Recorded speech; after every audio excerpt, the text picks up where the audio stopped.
Hare Krishna, Radhe Radhe. Welcome to my channel. तो जी आज की वीडियो में मैं आपको मीराबाई के पिछले जन्म की कथा सुनाऊंगी। आखिर क्यों मीराबाई के जन्म में इतनी बड़ी कृष्ण भक्ति थी। ससुराल वालों के अनन्य दुख सहने के बाद भी उन्होंने किसी की भी परवाह नहीं करी। वो बस अपने भक्ति में लीन रहती थी और जैसे कि उन्हें सांप से कटवाया गया और जहर का प्याला आदि भी उन्हें पिलाया गया, जब भी उन्होंने किसी की भी परवाह नहीं की, क्योंकि उनकी रक्षा स्वयं भगवान श्री कृष्ण जी करते थे। आखिर क्या बात थी कि वो इतनी बड़ी कृष्ण भक्त बनी, इसका कारण उनके पिछले जन्म से बनता है। तो चलिए मैं उनकी पिछले जन्म की कथा मैं आपको सुनाती हूँ। तो इससे पहले अगर आप मेरे वीडियो में नए हो, मेरे चैनल में नए हो, तो अभी तक आपने मेरे चैनल को सब्सक्राइब नहीं करा तो आप सब्सक्राइब कर दीजिए और बेल आइकन को भी दबाना ना भूलें, ताकि मेरी वीडियो के आने वाली नोटिफिकेशन आप तक सबसे पहले पहुँच जाए। अगर वीडियो अच्छी लगी तो लाइक एंड शेयर करना भी मत भूलिए। तो चलिए अब हम वीडियो स्टार्ट करते हैं।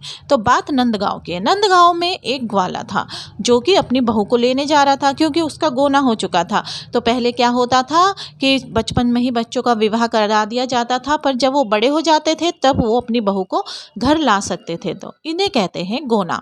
तो वो भी अपनी बहू को लेने गया था।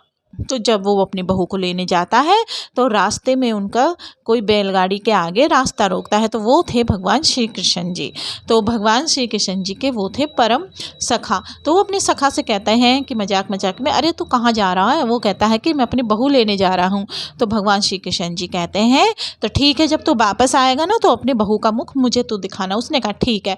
तो वो पहुँच जाता है बरसाना अपनी बहू को लेने के लिए। तो बहू का नाम था माधवी। तो माधवी की माँ कहती है कि बेटा देख, तू जा तो रही है नंदगांव, पर नंदगांव में एक ग्वाला है जो कि बहुत ही खतरनाक है, उसको तू अपना मुख कभी भी मत दिखाना। तो माधवी पूछती क्यों माँ? उसने कहा जब मैंने कह दिया तो उनको अपना मुख मत दिखाना, ना ही उनकी तरफ तू कभी देखना।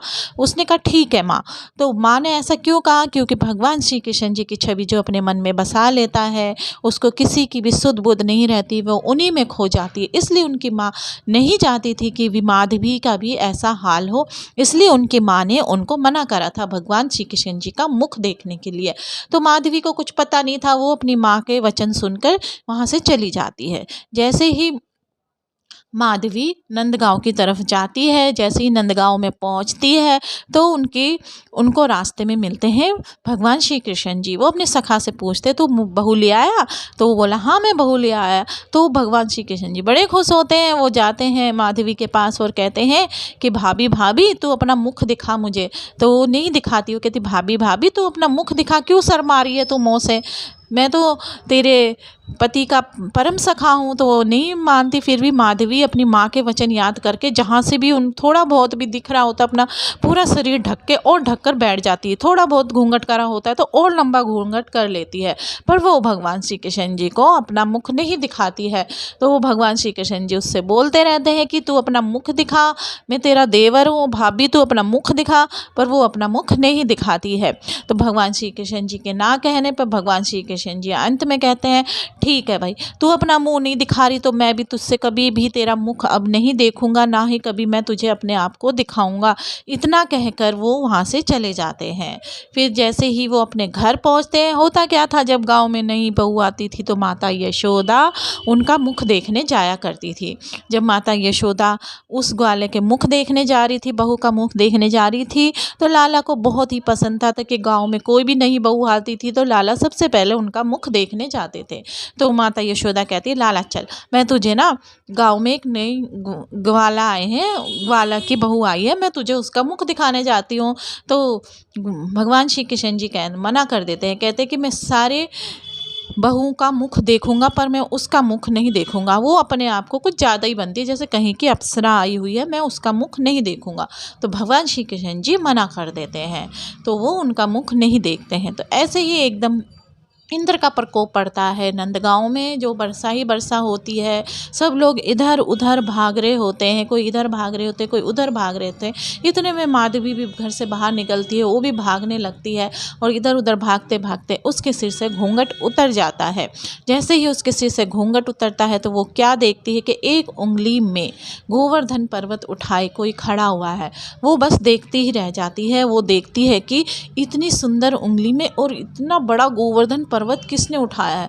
फिर उसकी नज़र पड़ती है कंधे पे, फिर उसकी नज़र पड़ती है उनके आँखों पर। वो बस उन्हें देखती ही रह जाती है और देखते ही जैसे उनकी सांसें वहीं पे रुक जाती है। और फिर जब वो वहाँ पे एक सखी भी खड़ी थी माधवी के साथ, तो सखी उन्हें हिलाती है माधवी को, क्योंकि वो एकदम सीधी ही खड़ी हो जाती है, भगवान श्री कृष्ण जी को देखती ही रहती है। फिर वो उससे पूछती ये कौन है, इतना सुंदर है ये तो भगवान श्री कृष्ण जी के बारे में वो सखी कहती है, अरे ये वही तो है जिससे तू भागती फिरती रहती थी। बस यही बात सुनकर माधवी को तो जैसे एकदम से झटका लगता है। वो अपनी माँ के वचन सुनती है और कहती है, माँ तूने ये क्या कर दिया, तूने इतने सुंदर पुरुष को देखने से मुझे तूने कैसे मना कर दिया। बस उनके आंखों में अश्रु आ गए, वह उन्हें देखती रह गई। फिर उस दिन के बाद से उसने अपना घूंघट ऐसा हटाया, फिर उसने दुनिया की लोक लज्जा सब छोड़ दी और बस वह उनके ही चरणों में जाकर गिर गई और कहने लगी ये कोई आम पुरुष नहीं है, वो भी बस उनके ही चेहरे की रौनक में खो गई, उनको ही देखती रह गई, वो भगवान श्री कृष्ण जी को। तो इस तरीके से मीराबाई के फिर अगला जन्म उनका हुआ मीराबाई का। तो मीराबाई के जन्म में उन्होंने किसी के भी परवाह नहीं करी, उन्होंने अपना सारा घूंघट उतार दिया, अपने ससुराल वालों की भी परवाह नहीं की। ससुराल वालों ने उन्हें से कितना कहा कि तुझे अपने ससुराल के रीति रिवाज मानने चाहिए, तुझे घूंघट में रहना चाहिए, बाहर नहीं जाना चाहिए, पर मीराबाई किसी की भी नहीं सुनी। उन्होंने भगवान श्री कृष्ण जी के भक्ति में अपना पूरा जीवन व्यतीत कर दिया।